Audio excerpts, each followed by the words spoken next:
to Truth and Lies Radio, a program dedicated to revealing the truth and exposing the lies about the destruction of your freedom and prosperity and what you can do about it. And now, your host, former Washington right-wing activist, international living, banking and asset protection author and expert, and American patriot in exile, David Finzer.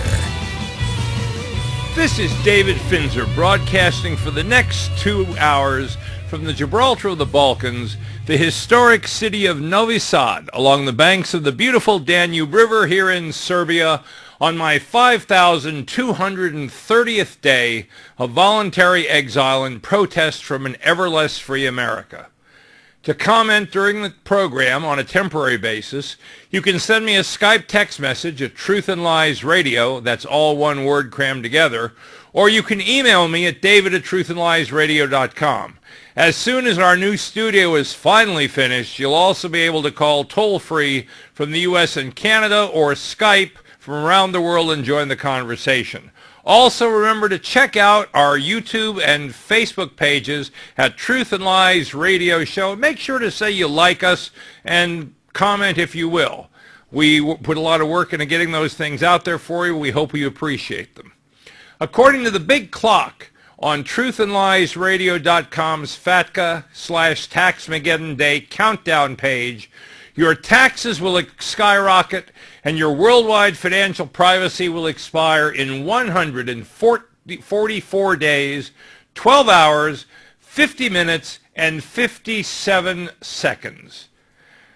Well, it's the silly season. Romney and Obama are out trying to score points, but it seems like mostly Mr. Romney and Mr. Obama are trying to duck so as to not be bugged by hard questions. Over 7 days in the UK, Israel, and Poland, Romney held just one media availability for the U.S. traveling press, and even then, standing outside 10 Downing Street in London, he answered only 3 questions. He also managed to offend the entire United Kingdom. But let's look at Mr. Obama. He's the man playing president. So in the past 7 weeks, let's see how accessible he's been. President Obama has not taken a serious question from the White House press corps in nearly 7 weeks, a remarkable string that points to a campaign-style White House operation that's seeking to insulate the candidate from tough cross-examination. The last substantive question Obama took from a White House reporter was during a June 20 press conference following the G20 summit in Los Cabos, Mexico. Obama only allowed 6 questions during the event, which was nearly guaranteed to keep him out of political hot water as the focus was on foreign policy. Since then, Obama has held no press conferences, given no interviews to White House reporters, and taken no questions at White House events he has held where reporters have been present. Obviously, both candidates have an innate ability to offend people when they speak without careful scripting, like Romney offended the British about the Olympics, and Obama offended a lot of people about his remarks about small business. Neither campaign manager wants their guy to answer any questions to which he won't already have a predetermined answer drummed into his head during an election, which may prove to have a razor-thin majority of victory for whichever clown manages to con the voters the best. Both men need teleprompters and softball questions lobbed at them to sound smart, not difficult to answer questions thrown at them by curious journalists without the ability to think about a perfectly worded response. You know, it's really funny when I think back about Ronald Reagan. He was, of course, called the Teflon president, but he was also called the great communicator. And everybody thought that he did it so well because he had been an actor, and I think that certainly helped. But they thought that he had no thoughts. They tried to sow the idea in the American public, and revisionist historians have continued to do that Ronald Reagan was really a stupid man who had smart people around him and learned his lines well. But the truth is, that holographic originals of most of his speeches, all of his radio shows, etc., have been found, written in his own handwriting, undeniably on yellow pads. Those thoughts were Ronald Reagan's own. Campaigning has changed so much from those days to these, where now it's all smoke and mirrors. It's sort of like an action thriller movie, I guess, although I'm far from an expert on modern movies. But the idea is all presentation, all form, and no substance. And we have two people who are perfect at that. They look good. The idea is to sell them as somebody that the average American would like to sit down and have a beer with, shoot a game of pool with, play a game of cards with. But they don't know anything. Romney knows a bit more about business than Obama. Obama knows a lot more about thuggery, being from Chicago and from the Chicago political machine. But when it gets down to it, they really just don't know very much. And the question I have to ask is, 200 plus years on in the Republic, is this the best the United States has to offer? I don't think so. I think we missed a great chance with Ron Paul. I think we still may have some more chances if enough people try hard enough. But frankly, these people both just disgust me. This is David Finzer for Truth and Lies Radio. When we come back, we'll talk a little bit about a new smoking gun.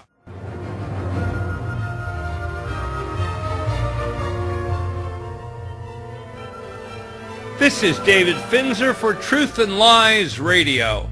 You know, for a man who keeps on saying if you have nothing to hide, you shouldn't have anything to worry about, and yet spends millions of dollars keeping all of his documents hidden, one cannot help but keep on being suspicious about the real Barack Obama, or as he was formerly known, Barry Soetoro.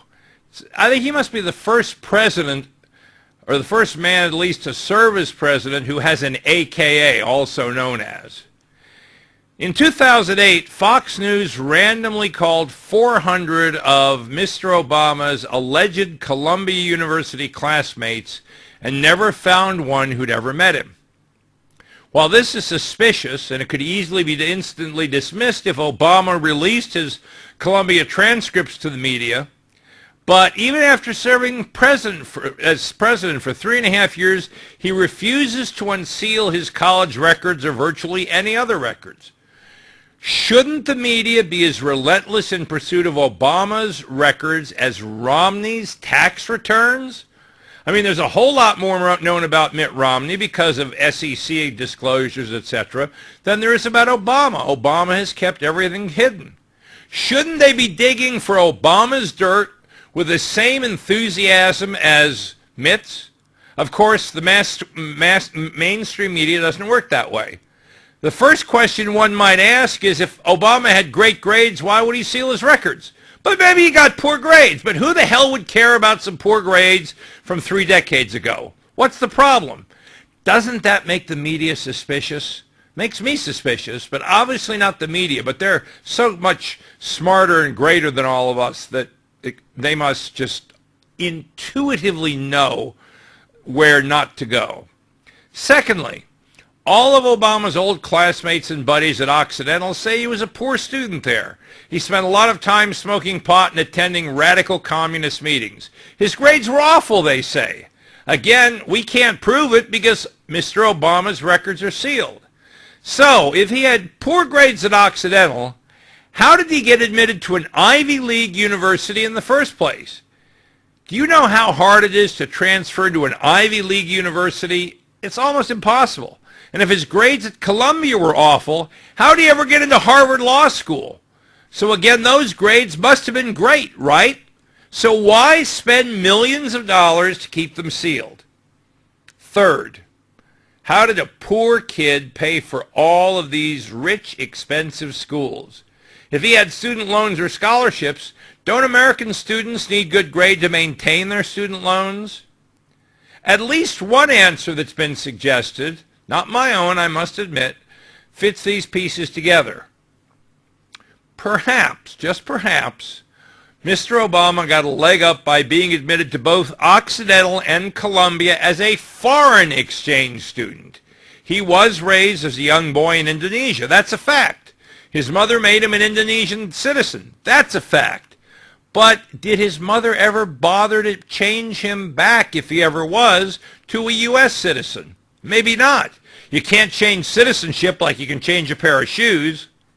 He was abandoned by his mother and sent to Hawaii to live with his grandparents. Eventually, as he nears college age and starts thinking about how to get into college with lousy grades and no money, Obama learns that foreign students have a much easier path being admitted to university, and even more amazingly, they get loads of aid and scholarships to attend college for free, something unavailable to U.S. citizens. It's a completely different path, a path so easy a kid with no father, no mother to be found, no money, and lousy grades can get admitted to the best colleges as a poor foreigner with an exotic background.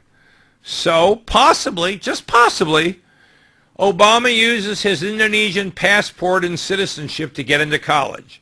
Suddenly, even Ivy League Columbia is an option for a foreign student from Indonesia, and it's all paid for by the U.S. taxpayers. That would explain how a poor student who rarely attended class, got mediocre to lousy grades, had no money, was able to get accepted and pay for Occidental, Columbia, and Harvard Law. The door magically opened for a foreign student. Every college needs one or two bright, exotic foreigners to create diversity. It's called tokenism.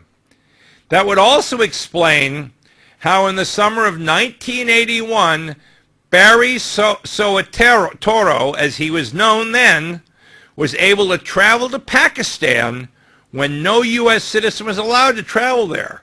But of course, it's no problem if he was an Indonesian citizen using an Indonesian passport. Of course, here's the rub. A foreign citizen isn't qualified to serve as President of the United States.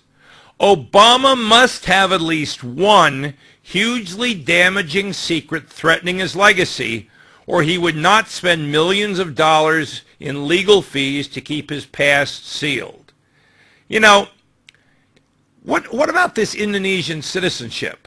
This one congresswoman, or was it Bachmann, who gave up her Swiss citizenship because she was running for president? Has anybody asked Obama about his foreign citizenships and giving it up? I think not. He's Mr. Untouchable, not because he's so good, but because the press, obviously, the mainstream media has picked a side. Now, talk about picking sides. The Republicans, even within their own party, hate freedom. We all know that Dr. Ron Paul isn't going to be elected President of the United States, and future candidates with similar ideas will probably not be elected either, at least under the current system. For this reason, the mainstream media considers runs like that of Dr. Paul to be exercised in futility and thus can be just swept aside, like the guy who changed his name to none of the above to try to get elected to a city council in California years ago. For months, Republicans, disaffected Democrats, and some independents have been chanting the mantra, anything is better than Obama, anything is better than Obama. This is true for people who do not agree with Barack Obama's collectivist, socialist, imperialist vision, except for Romney. Despite the unwillingness of many to accept reality, especially on the Republican side, and they've got blinders on that are just incredible, they must be a yard long for them not to see these things. The fact remains that Mitt Romney, the man who cheated his way to the GOP nomination to oppose Obama within the U.S.'s mandatory two-party system, turns out to be little more than a new face for the same poison, but just under a different brand name. If you hate Obama because of the health care overhaul, Romney's history regarding state-administered health care should scare you too. Massachusetts healthcare costs have risen so rapidly under Romney care that the state is imposing price controls on healthcare providers. If you're a staunch constitutionalist, Romney should terrify you. He said things that just are beyond the pale about the Constitution. I don't think he's read the document. If you're sick and tired of crony statist capitalism, get used to it. Romney has a black belt in it. If you believe in completely unencumbered Second Amendment rights, check out the gun control record of the former governor of Massachusetts and then hide your guns. Lastly, and most costly in terms of money and more importantly, American blood, Romney is a staunch supporter of increased military spending, which isn't going to make you any safer when he continues the expensive illegal wars pursued by George Bush and Obama alike in places like Iraq, Afghanistan, Libya, maybe Syria is the next one.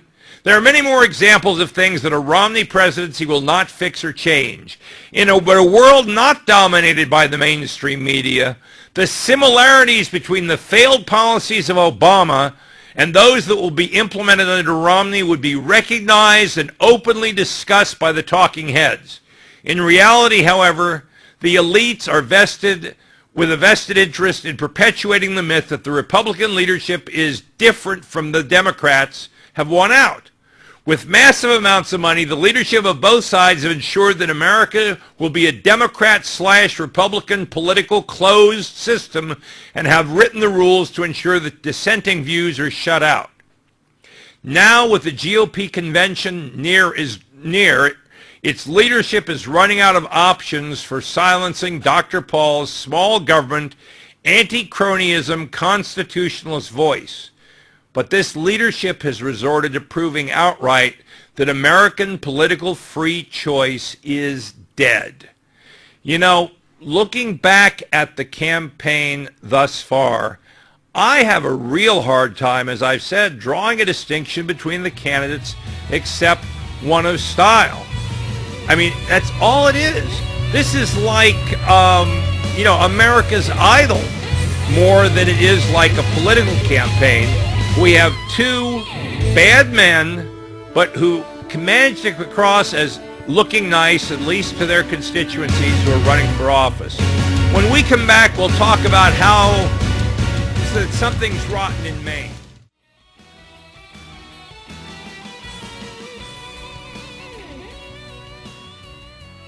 I remember Maine may plunge the Republican Party into a civil war. It may just destroy it. The Whig Party blew itself apart, and in 1856 the Republicans ran their first presidential candidate. They had an unfortunate second one, Mr. Lincoln, who actually started this terrible federalism, this federal control by force that the United States suffers under today. You know, it's interesting because the only president I ever voted for from a major party was a Republican, and the majority of times in my life I voted Republican, and yet on a national level, I can't think of very many decent Republican presidents in history. I mean, going back in the last century and this century, I can think of Theodore Roosevelt, Calvin Coolidge, and Ronald Reagan. Those are the only three that come to mind that jump out at me as good presidents. Most of the rest of them, well, from after the war between the states, certainly until Grover Cleveland, most of them were just, the henchmen of the big railroads and big business. So the Republican Party does not have a great history on which to stand. In fact, it really has not been a very good party for America at all. Now, the Democratic Party, once upon a time, was a much better party. It was a party of states' rights and individual rights, etc., but that was poisoned after the war between the states by the sin of racism. And then eventually that was used, the repentance, I think, for that, used it to completely change the Democratic Party into a socialist party. So we're left with nowhere. But there's a big fight brewing right now in Maine, where Ron Paul took a majority of the delegates earlier this year. Because the candidate did so well in the state's primary, his delegation heading to the Republican National Convention later this month in Tampa would mean a position of prominence for Dr. Paul at the convention, giving him the opportunity to point out Romney-Obama similarities and decry the direction of national mainstream political thinking that's leading our nation. But the GOP establishment won't allow it. Maine Republican Party Chairman Charlie Webster, a Romney supporter, has told the Paul delegates that they will not be allowed to participate in the Tampa convention to which they were elected unless they agree to the following terms of what he euphemistically calls a compromise. 1, a majority of the delegates sign a statement agreeing that if Ron Paul is not on the ballot, they will vote at the convention for Romney. 2, instead of Brent Tweed, a Paul delegate, and the leader of the Paul delegates, Charlie Webster himself or Paul LePage, both of whom are Republican National Committee stooges, would serve as the spokesman for the delegation and announce the votes cast for president. That spokesman would also handle all media on behalf of the Maine delegation. 3, there will be nothing negative said about Mitt Romney or positive said about Obama, especially to the media. Gee, this sounds like instructions for going to a meeting of the Central Committee of the Communist Party of the Soviet Union. If the Paulistas accept the so-called compromise, what do they get? They get admitted to the convention to which they were elected and took all committee assignments without barrier. That's their right. 2, the contest that the GOP ripped off Paul, where they're trying to rip Paul's delegates off, brought by Jan Staples and Peter Ciancetta, will be withdrawn. In other words, they'll stop attacking them in the Credentials Committee. But that's pretty little for giving up all of one's convictions. In essence, those that don't agree with the Republican leadership may attend the convention only if they are willing to, on a written document, agree to violate the dictates of their conscience and betray the people who elected them and sent them as delegates. The Maine delegates have bravely rejected the so-called compromise, and the RNC is currently deliberating the dispute. Now, just before the show started, this report came to my desk, which I'm going to read to you. Divisions among Maine Republicans deepened Wednesday over Romney backers' attempts to purge Ron Paul supporters, who the Romney camp fears could wreak havoc at the RNC from the state's delegation. Peter Ciancetta, a Bush donor and ambassador, and Maine Republican National Committee woman Janet Staples Saturday filed a challenge to 14 pro-Paul delegates and alternate, as the Boston Globe reported. Both were listed as Romney endorsers in a campaign press release in February. Today, 23 members of the state Republican committee signed on a letter to party chairman Charlie Webster denouncing the move and demanding Staples' resignation from her position. The recent actions taken by the National Committee woman Jan Staples against the Maine delegation are destructive to party unity, blur our focus on maintaining Republican majorities in the Maine House and Senate, and provide fodder for opponents in the Democrat Party to attack our candidates in upcoming races, they write in a letter which was provided to BuzzFeed by a Maine Republican. It is with great sadness and humility that I am calling a special meeting of our body. I thought that we had finally begun healing after the convention. I thought we were ready to move on, to work out difficulties and strengthen our party in the House and the Senate. Jonathan Pfaff, a Cumberland committeeman and Paul supporter, wrote in an email circulating the letter. Unfortunately, our National Committee woman, Jan Staples, has other priorities. She has decided to put her own personal agenda against that of Maine's Republicans. Some have argued she's done this out of spite for her unsuccessful bid to be reelected as National Committee woman. Some have argued that she's being offered a deal by Romney's campaign. Pfaff complained, as an example of Ms. Staples' sentiments, she was recently quoted in the Portland Herald Press saying, "For us, it's trying to get back control of our party." Who exactly is she trying to get control from? We are all Republicans. The leadership of the GOP realizes that their candidate is so transparently similar to Obama that they can't even risk a hint of criticism by party members. They elected to use the same tactics that have always been used by political leaders that know they are wrong and risk at being figured out to silence the opposition. But the Paulistas are tough and may well drive them out of the GOP and into the arms of Gary Johnson and the Libertarians, or they may choose to sit on their hands and stay at home on election day. This is David Finzer for Truth and Lies Radio. We'll be back to talk about legal and illegal. This is David Finzer for Truth and Lies Radio. Well, Mr. Obama's June 15 executive order to stop deporting young illegal immigrants was an ill-conceived campaign attempting to pander to Latino voters for the sole purpose of receiving votes. Why? Because no one bothered to think about the effects of the campaign move. The legislative process implemented in this country in the Constitution by the framers was as well thought out a system of checks and balances that was instituted so that debate could occur concerning virtually every piece of legislation in order to achieve fair and balanced results for the overwhelming majority of the American people, not for a mere majority as in some kind of democracy. In layman's terms, a bunch of people are smarter than one person, or more specifically Obama, or more that a supermajority of people agreeing together are more likely to provide good for all.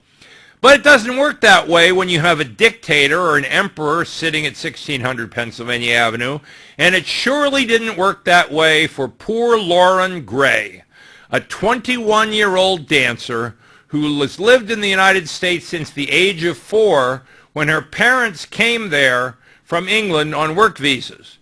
Now that Lauren turned 21 yesterday, she can no longer legally remain in the country in which she grew up due to age regulations imposed on the work visas. "This is the country I was raised in," she told Fox News.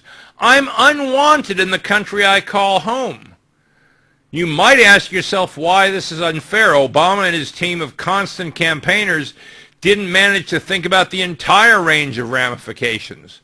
Ironically, under the DREAM Act-style guidelines now being followed by the Obama administration, an illegal immigrant in Gray's position would be welcome to stay while following a path to citizenship.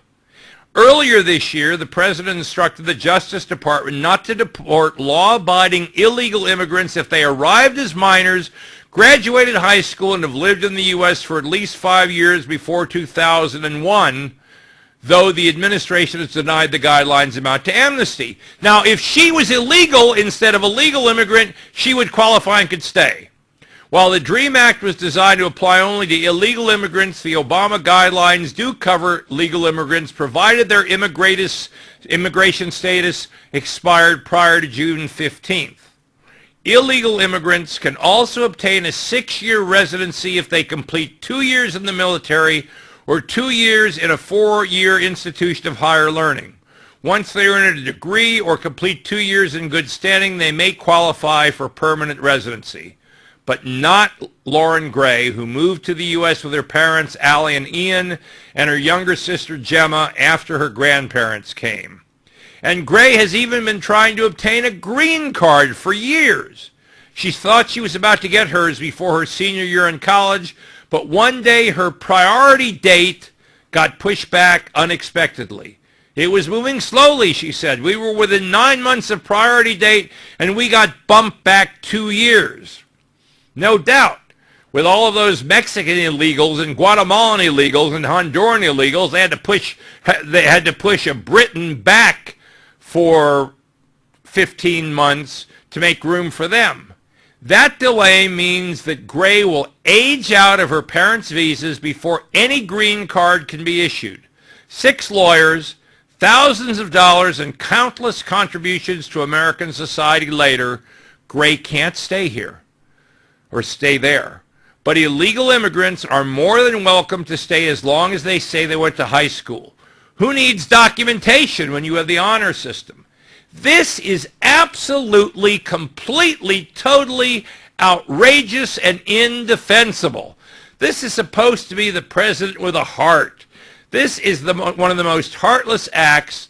This is a young lady who spent her life in the United States, who's obeyed all the rules, who's made all the applications, and because the damned United States bureaucracy cares more about everyone but white people, and yes, I say that, everyone but white people, she is going to be kicked out, even though she came legally, stayed legally, made all the right applications, and everything else. This is blatant racism. It is a blatant way for Obama to fill the United States with people who are going to vote illegally for the Democrat Party and throw out anyone who might even faintly vote against he and his party.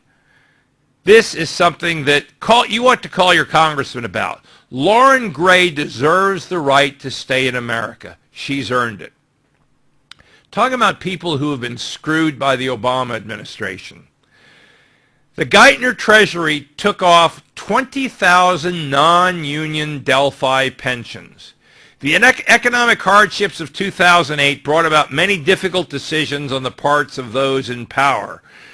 It was incumbent upon them to do the right things with the power entrusted them by the people. However, it seems that our trust was misplaced, and men like the head of the Treasury Department, Timothy Geithner, made the call to cut off 20,000 non-U.S. pensions to help keep the Delphi Auto Parts Manufacturing Company afloat. They assured us that those who were selected for the pension chopping block were done for fiscal and not political reasons.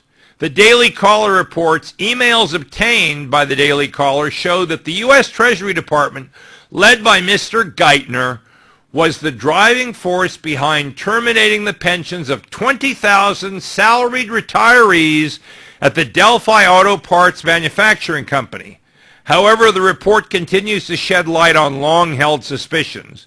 The move made in 2009, while the Obama administration implemented its auto bailout plan, appears to have been made solely because the retirees were not members of labor unions. This information is sourced from internal government emails and is in flat contradiction to what was originally testified in court, which would mean that the government perjured itself. There are three reasons why this is an incredible scandal. First, only the Pension Benefit Guaranty Corporation is the government agency that's allowed to take action to cut pension benefits, and it may not be influenced by outside sources. Under federal law, the PBGC is the only government entity that is legally empowered to initiate termination of a pension or make any official movements toward doing so. Geithner and the Treasury Department were apparently the driving force behind the cuts, according to the uncovered emails, not the Benefit Guaranty Corporation. Second, according to the emails, Geithner purposely targeted non-union workers for the pension chopping block. This is a really serious, dirty trick indicating hardline discrimination against those who do not fit within the Obama political agenda.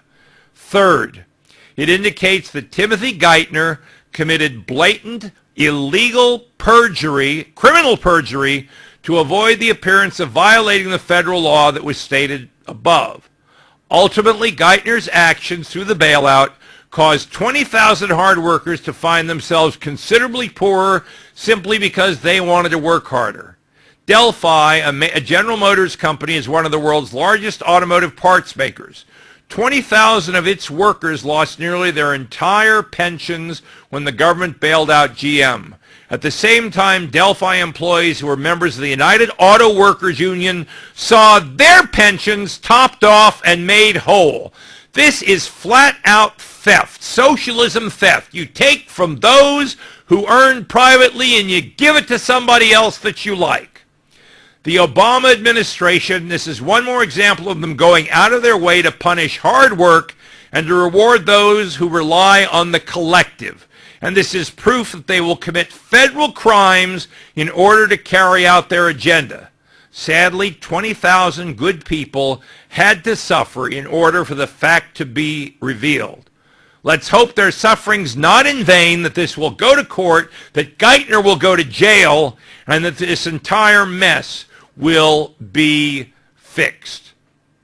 You know, these are people who worked all their lives for this company, who had private pensions set up, and who contributed to those pensions to ensure that they would have a retirement.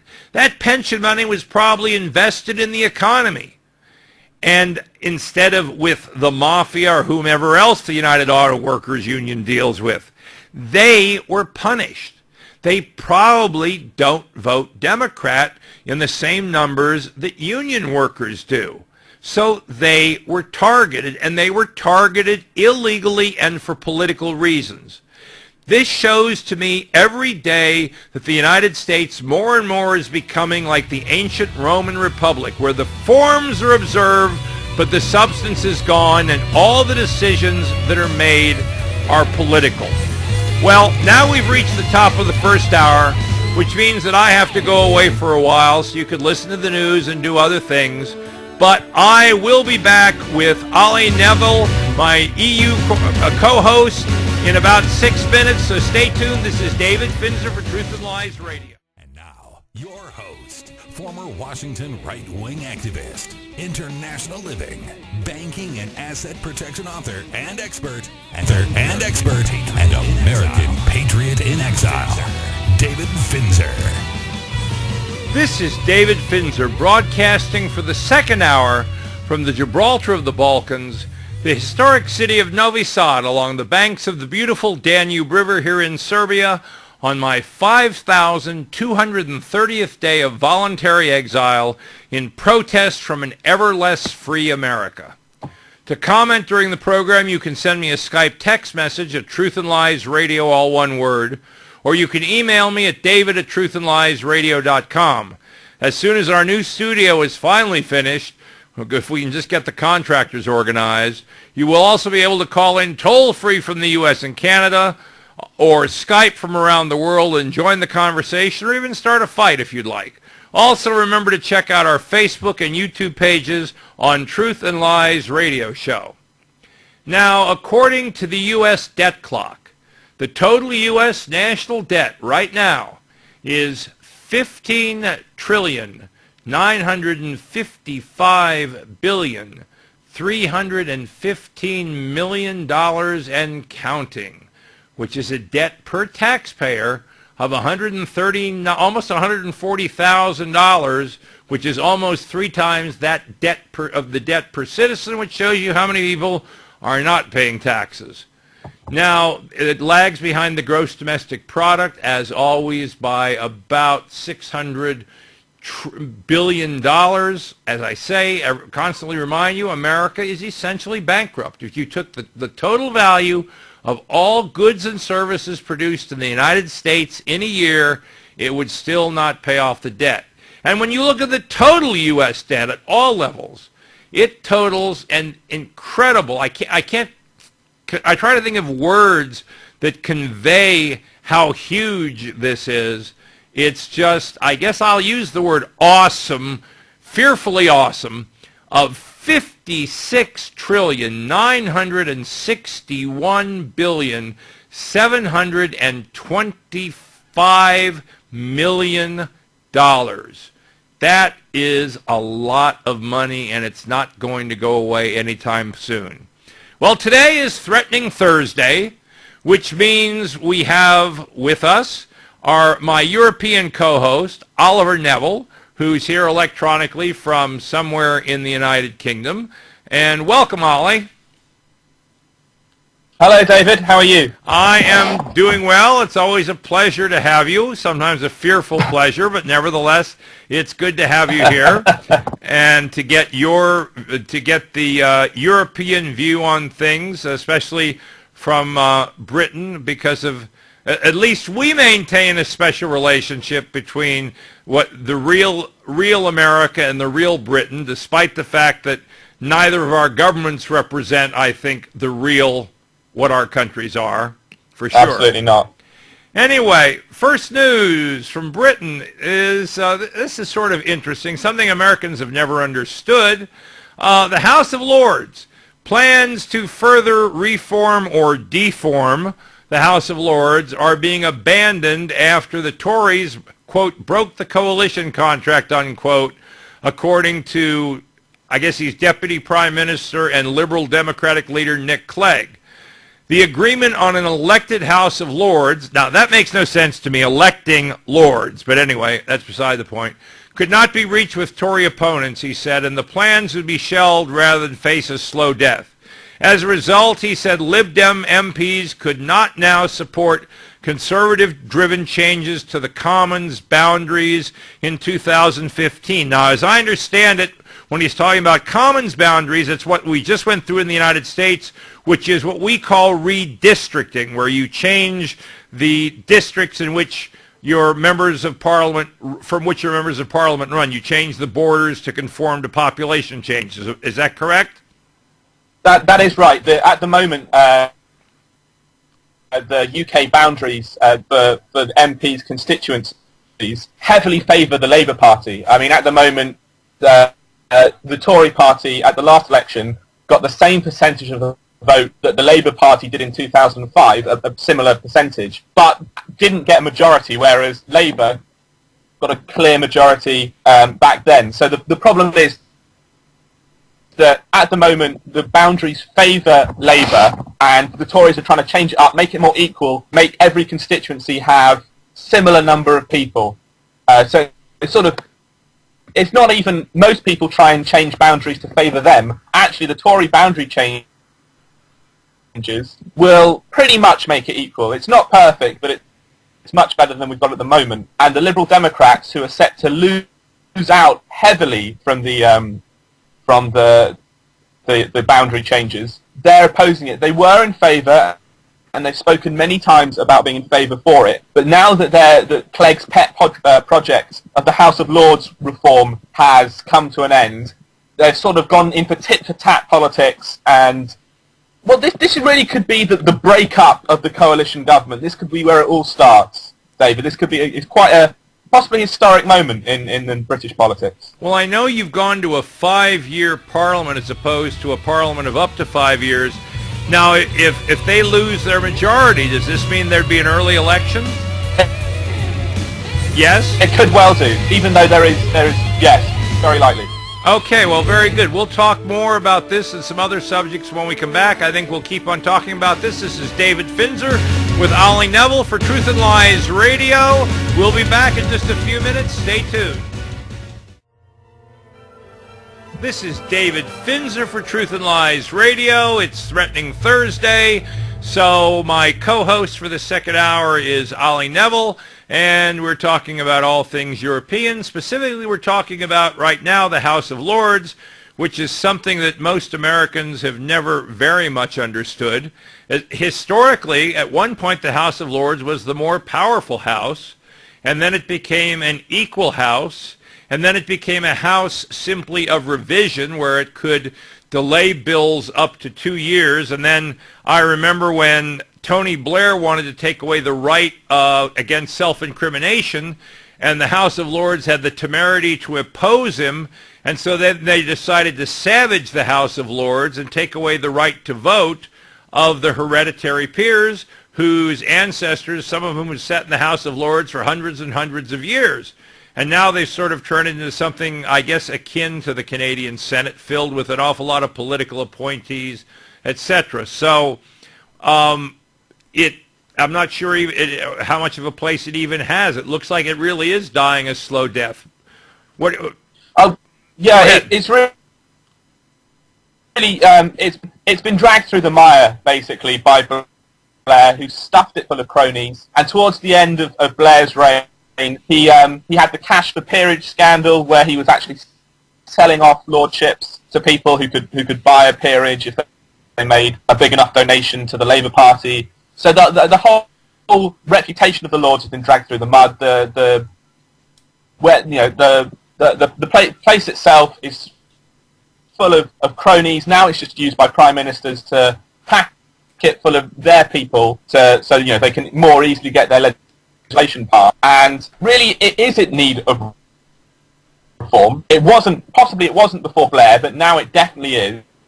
Nick Clegg tried to bring in, he wanted to bring in 15-year elected terms to make it a Senate and have them on a rolling every 5 years you elect a third of the Parliament. This was in the coalition agreement, but 90 Conservative MPs, more MPs that were in favour of a referendum on the EU and rebelled on that. They rebelled against the party, refused to agree to the House of Lords. Some of it was principled, some of it perhaps were because they wanted a job when they left the Commons. But so that completely broke down the Lords bill, and the Lib Dems said, okay, now we're not going to give you your boundary changes, despite those boundary changes being linked to the referendum we had earlier based on to change the voting system. And the country said that we didn't want to change the alternative vote. And that was the link to the boundary changes. The Tories did their bit, but the Lib Dems now don't want to do theirs because they feel the Tories have let them down. So it's really turned into quite petty squabbling, really, between the two. And it looks very much like it could be the start of where the coalition falls apart. The Lib Dems leave. It goes to either a confidence and supply minority Tory government, which really won't be able to do anything, and they'll try and limp on as long as possible because the economy is so bad, and they want to wait till the economy gets better before they have another election. So it really, between the fixed parliament and the destruction of the House of Lords, the British parliamentary system, as it has been through history, is almost in the dumper. Well, it has been. It was definitely something started by Labour. It's been changed almost irrevocably now. It's going to have to go on and change some more because in the present state it's in, it's just untenable. So really, there needs to be change. To be fair to the Lib Dems, they did say we can have a referendum on the Lords reform. The Tory rebels refused that. So really, it's up in the air now. It doesn't look like there's going to be any change now, and it seems it's just sort of hanging there. It's not really, at the moment, it just seems it's a bit of a limp chamber, really. Yeah, I can't really see any use for it because it used to be the law lords used to be the actual Supreme Court for almost the whole Commonwealth, and now there's a UK Supreme Court, and all the reasons for it being, I guess the only thing left for it to do is to have a place to go for the Queen's speech from the throne.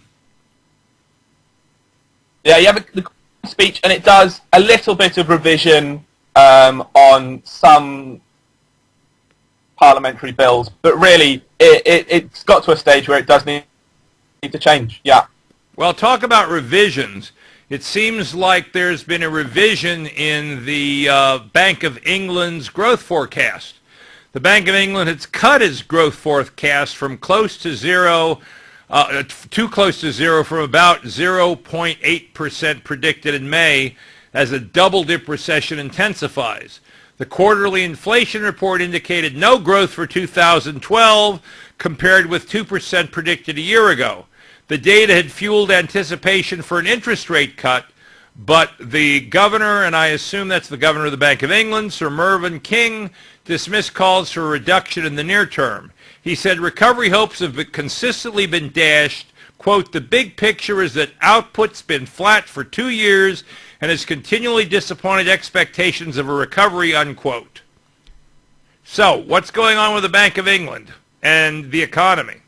Well, the economy's really in the mire at the moment. It's really in trouble. And they keep on trying to blame it on whatever they can. Anytime there's a bank holiday, they say, oh, we've lost some percentage of growth because we had a bank holiday. We lost it because we had the Jubilee. They try and blame it on the Eurozone crisis. Basically anything apart from accepting that their economic plan, the Tories' economic plan, has failed. And it really has failed. But this is being used by the left to say austerity's failed, cutting's failed, etc. When, as I said in a previous show, we don't have any cuts. Spending is rising every year. The government refuses to see government can't create growth. All it can do is get out of the way of the private sector and let it create growth. And the only way it can do that is by cutting taxes. And this Tory government, and the Tories are meant to be the tax-cutting party, refuses to cut taxes. It's risen. The VAT, the sales tax, has gone up. They cut the top rate of tax from 50% to 5%, but simultaneously they lowered the boundary, so more people were taken into the 40% rate. So actually there was no overall tax cuts. It's lots of sort of shifting the deck chairs on the Titanic, but they're not cutting taxes. And without cut taxes, you cannot get growth. You need to cut taxes if you want any sort of economic growth, and they just will not do it. They carry on with their failed tax and spend policies, and really they're running Britain into the ground. And I can say it's not going to be too long before we're looking as much in trouble as some of the Eurozone countries, because we need a change of direction, and I can't see it coming from anywhere. Well, it seems to me like you're also going to be suffering what in the U.S. they call bracket creep, where as the value of the pound decreases, the buying power of the pound decreases, people have to get paid more so that they get pushed into a higher tax rate, even though, in fact, they're really making less money. Absolutely. The only good tax policy that the coalition has done has been the Lib Dem policy to raise the personal threshold, how much you don't get taxed, and that's slowly getting raised up to £10,000. But as you say, the Bank of England has printed so much money. Inflation is always above targets, and any inflation could spike if the banks, which are sitting on reserves of money that's just been given to them by the bank, start to lend it out. So we're really on an inflation time bomb. We've got people, they're lowering the rate, the threshold to be in some of the tax brackets. So say people are getting more, their spending power is going down, and it's a self-fulfilling prophecy. It's a cycle that the government's causing, where people therefore spend less because obviously they can't spend much more, and then they go, the government needs to spend more to make it up, so they tax more, and they're it down and down, and really they haven't learned the lesson that from British history, pre-Thatcher, when we had to go with a begging bowl to the IMF and say, please give us a bailout, because we had such high tax rates and such low productivity. I mean, they need to learn the sort of Thatcherite principles of cutting taxes, cutting spending as much as possible, and letting the economy itself flourish, as opposed to just, at the moment, watching it Okay, we're having an internet problem with the connection with Ollie, but it's almost at the end of the segment anyway. When we come back, we'll ask a few more questions about the composition of the British coalition government and how that might be affecting taxes. So this is David Finzer for Truth and Lies Radio with Ollie Neville, our European consultant or co-host. We'll be back right after the news. This is David Finzer for Truth and Lies Radio, and today's Threatening Thursday, which means my second hour co-host is Ollie Neville, my European co-host, and we're talking about European growth, all things European. We were just talking about the lack of growth in the United Kingdom. You know, it seems, Ollie, to me as an outsider looking around, that a big part of the problem right now, aside from all the obvious ones of too much socialism, too much government, too much spending, is this unholy abortion of a coalition government that the United Kingdom has, where you have two parties that don't really belong together, that traditionally, don't believe the same things, trying to govern, and so it comes out. Someone once said a camel was a horse designed by committee. And it seems like that's what's happening in Britain. Well, I mean, a lot of people say that, David, but actually I think the Conservatives, or the so-called Conservatives, are very happy being in coalition with the Liberal Democrats because they're not really right-wing. They're not really a tax-cutting, state-cutting party. They are liberal by instinct. David Cameron has said that he wants to continue a coalition with the Lib Dems beyond the next general election, even if he gets a majority. They like having that, those sort of... I think Cameron himself is instinctively liberal. So I think the problem isn't necessarily two parties together that don't fit. I think it's they fit too well and they're too far to the left, both of them. I mean, there are a few good people in the Tory party, but none of them are senior. None of them have any real influence. It's the heads of all these parties are basically the same. So it's far too far left. It's far too much emphasis on spending, tax rises, and they haven't looked around Europe. I mean, the big example I think is Sweden, which in response to the crisis, it cut spending, and it actually cut spending. It cut taxes. It didn't have a stimulus program, and now it's it's got itself out of the crisis, whereas we are just wallowing in the mire, basically. Well, I mean, I always love the example. What does John Kennedy, Ronald Reagan, and Vladimir Putin all have in common?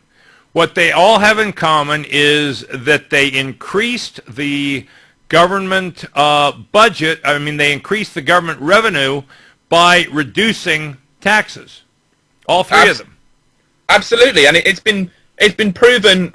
I mean, in many cases, in many countries, UK and America included, that if you cut taxes, you often raise revenues. So the revenue goes up. If to raise taxes or to not cut taxes is sort of left-wing ideologism. It's not common economic sense. These people are ignoring economic sense for their tax and spend ideologies. It's mad. If you really want to help the economy, if you really want to help the poor, you cut taxes, you raise revenues. Right. Well, it's of course ideology over common sense utilitarianism, and a great example of ideology over common sense, of course, is the Italian Republic.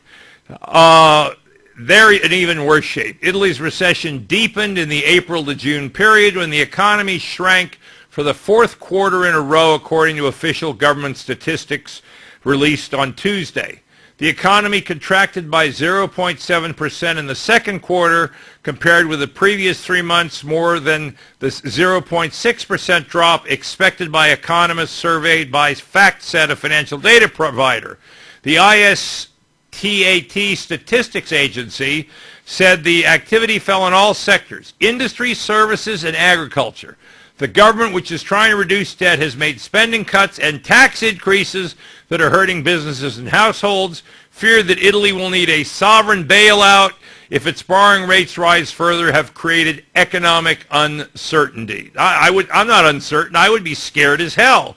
I mean, I have friends, in fact, you've met one of them, who has moved his business out of Italy to Serbia because Serbia has a better tax rate for a limited liability company here in so-called backward Serbia, right in the Balkans. The tax rate for a limited liability company is 10%. It's madness that when you're in a crisis, you're raising taxes, which not only is putting people off spending, it's also pushing businesses away, stopping people starting up small businesses, and means that there are less jobs in the economy. It's quite obvious sense. We live common sense that we live in a global economy, that there is tax competition. If you raise your taxes too high, then businesses will move. Businesses won't start up, or businesses will take themselves to other places. I mean, people decry it as evil, but it's just, that's what they will do. You can't avoid it.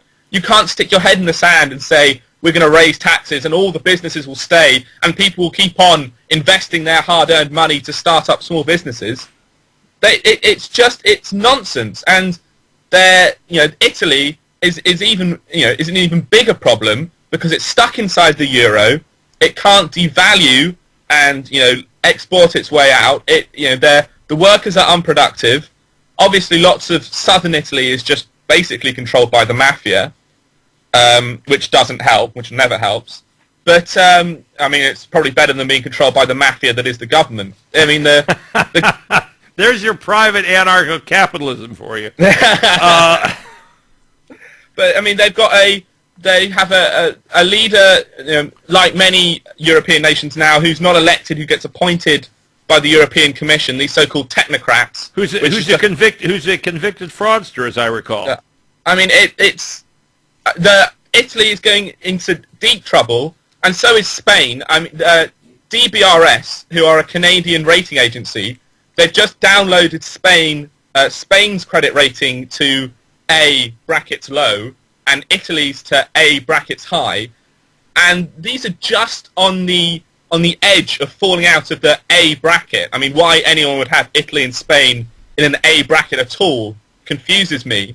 But the big issue here is that the European Central Bank uses this rating agency as one of the agencies that they use to determine the interest rates they give to countries when they bail them out or give them loans.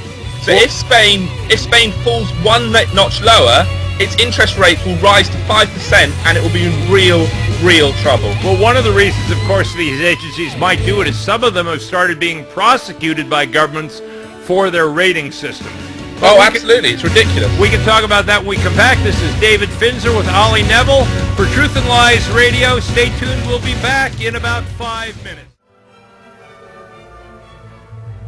This is David Finzer for Truth and Lies Radio, and today is Threatening Thursday, which means I'm joined in this second hour, this last segment of this second hour, time has flown, with my European co-host, Ollie Neville, who is connected to me through the internet from the United Kingdom. He's up in Leeds today in the Northeast, I think you said, and he's helping us understand what is going on in England and in the European Union, which makes me very happy that I don't live in the United States or England right now, but Serbia sort of looks good. Prisoners, these are in Her Majesty's prisons, right? Yeah. We're talking about, are being paid £15 a day to work in a call center selling, quote, green, unquote, solar panels and home insulation to the public. The inmates reportedly include a killer and a fraudster. He ought to be a perfect phone salesman. And customers have no idea that they're talking to a serving prisoner. Maybe they're just happy they're not talking to somebody with an Indian accent. I don't know. The Ministry of Justice has struck a controversial deal to give the inmates work experience at the South Wales environmental roofing company Becoming Green. It makes me green, but it's like green before you vomit. Solar energy company Becoming Green employs 25 inmates in the prison in South Wales to work at its call center. Well, maybe crime does pay. I don't know. They're taken by bus 21 miles from the Prescoed prison near Usk in Monmouthshire to work in the company's telephone sales division in Cardiff.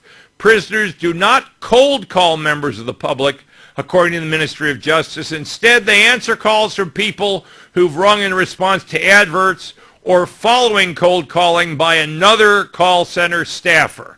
So this is a long way from the chain gangs that they used to have in the South.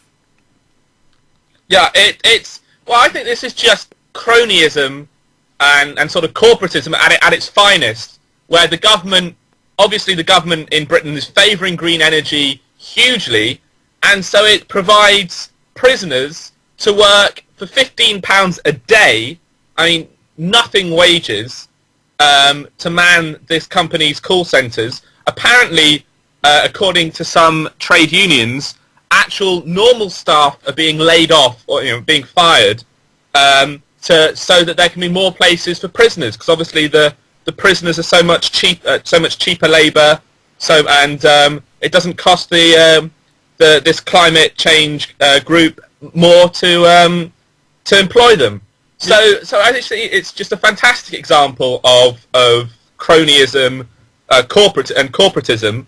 And it slightly hikes back to a previous UK government idea, which was workfare, where they wanted for if people were to receive their unemployment benefits, they had to go and work for them, which seems like a sensible idea. You know, you're being paid by the government, so maybe you should do some government work. But they weren't doing government work. These people were doing the tills at supermarkets and being employed by big business and being paid unemployment benefit to do it. So really, again, that was a case of big business getting cheap labour from the government and therefore being able to undercut competitors. So it really crony capitalism. Crony capitalism completely. It's the government deciding which industries it likes, in this case green energy, providing them with cheap labour, sort of, you know, effectively a government subsidy in a way. You know, it's subsidising down their wages and making prisoners work. I mean, I personally have no problem with prisoners from their prisons doing work, because I think it's ridiculous that at the moment you pay to be robbed. You know, the prisoner takes your money, but also you have to then pay to keep them incarcerated. I think they should be working to compensate their victims while inside, but they should be working at a market rate, and they should be working. They shouldn't be forced to work by the government. They should be doing, you know, whatever task fits their skills. That's just my opinion. But I just think it's ridiculous to give cheap labour to green energy firms. It's mental. Well, it sort of reminds me of IG Farben. It's sort of scary in a way. I mean, it's one thing, if they go to prison for punishment, then why not have them do the jobs that other people don't want to do?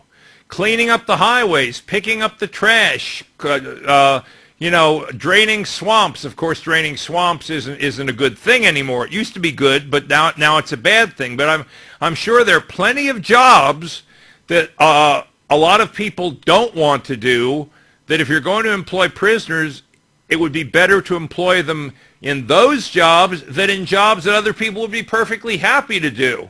Absolutely. There's huge amounts of public sector pen-pushing bureaucratic jobs that they could take on if they really wanted, if they really had to. I mean, there's hosts of non-jobs really in the public sector that prisoners could do easily from a prison cell. You know, they wouldn't even have to be supervised outside. They could be completing all the nonsense paperwork and forms that have. That might actually be useful. It might free up police officers to be out on the streets a bit more and less paperwork filling.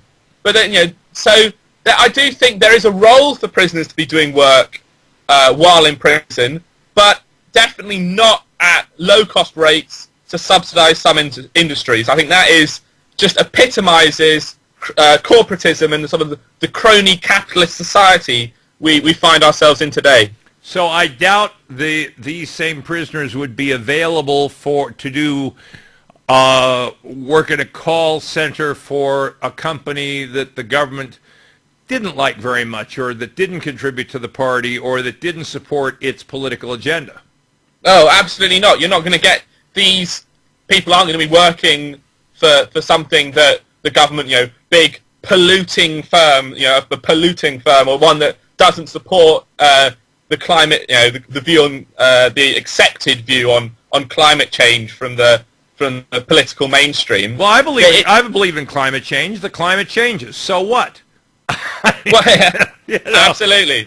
But, you know, obviously the climate changes. It must all be due to man's actions, nothing else. Tax everybody, tax everybody, tax everybody. But right. If you believe that view, then you get the cheap labour. If you disagree, or you're not quite that conformist view, you don't get the cheap labour, and obviously you're at a disadvantage. So it helps if you're a Nazi Party member, sort of like Schindler or IG Farben. It is a mess. It really is a mess, and I think it's you know, people trying to blame our economic problems or claim the economic system we have is capitalism.